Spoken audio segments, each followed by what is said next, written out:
नाशिकमध्ये तणावाची स्थिती अद्यापही कायम आहे। सकल हिंदूंच्या मोर्चा दरम्यान तणाव निर्माण झालेला आहे।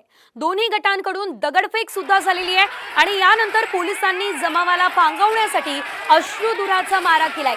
दुकानं बंद करण्यावरून दोन गट आमने सामने आले।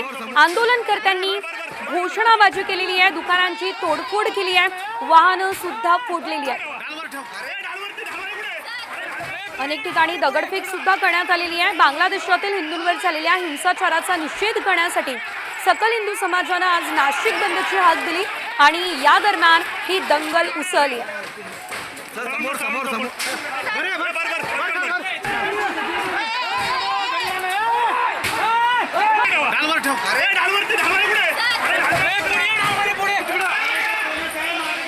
खरं तर आपण गेल्या काही दिवसांपासून पाहतोय बांगलादेशमध्ये हिंसाचार उफाळून आलेला आहे।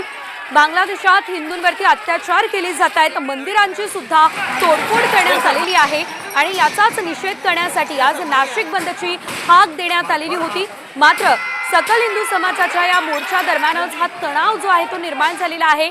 दोन गट आमने सामने आले आणि त्यामुळे हा तणाव जो आहे तो निर्माण झालेला आहे। सध्या आपण ही नाशिकमधली जुने नाशिक या परिसरातली दृश्य पाहतोय आणि काही दृश्य भद्रकाली या परिसरातली देखील आहेत, ज्या ठिकाणी आपण बघतोय दोन गट आमने सामने आले आहेत।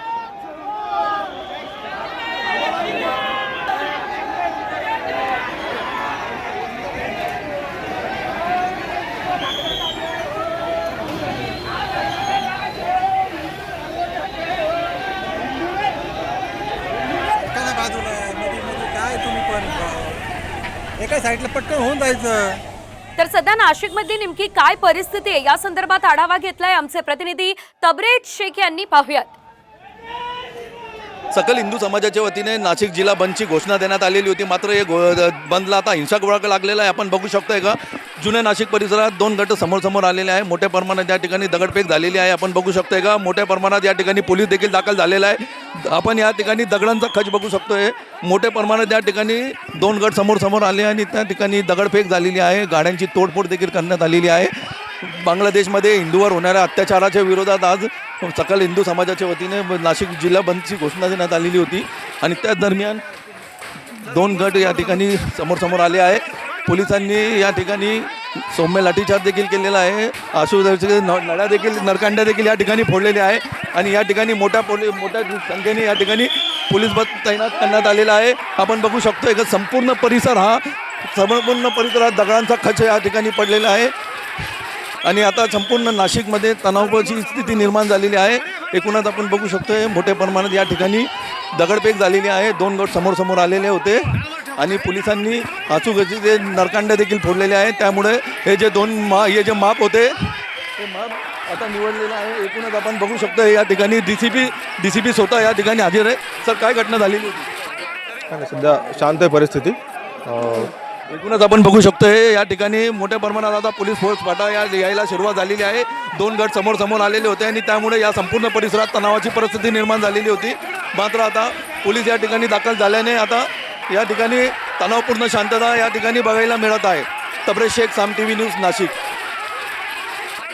तर सध्या आपण बघितलं तर या ठिकाणी तणावपूर्ण शांतता पाहायला मिळते। मात्र या संदर्भात आता नाशिकचे पालकमंत्री गिरीश महाजन यांनी नेमकं काय म्हटलं आपण ते देखील ऐकूया।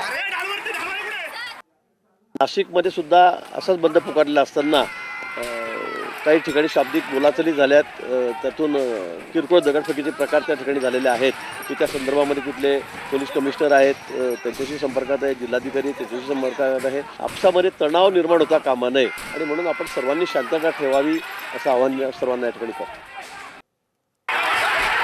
तर सकल हिंदू समाजाने नाशिक बंदच्या दिलेल्या हाकेनंतर दुकानं बंद करताना दोन गटांमध्ये दगडफेकीचा हा प्रकार घडलेला आहे आणि त्यावरून भाजपचे नेते आशिष शेलार यांनी ज्यांनी हा प्रकार केलाय त्यांची पाठ सोलून काढण्याचं आवाहन आता पोलिसांना केलंय। कायदा सुव्यवस्था कोणीच हातात घेऊ नये। ज्यांनी कोणी दगडफेक करण्याचा प्रयत्न केला असेल, सुरुवात केली असेल, त्याच्यावर कठोर कारवाई झाली पाहिजे आणि इथे सकल हिंदू समाज मोर्चा नाही काढणार तर कुठे काढणार? तर सकल हिंदू समाज आपली भावना व्यक्त करत असेल आणि तो करतोय तर त्याचं स्वागत आहे। या मोर्चामुळे ज्यांची पोटं दुखत असतील त्यांच्या पाठी सोलून काढा, ही आमची पोलिसांना आव्हान आहे.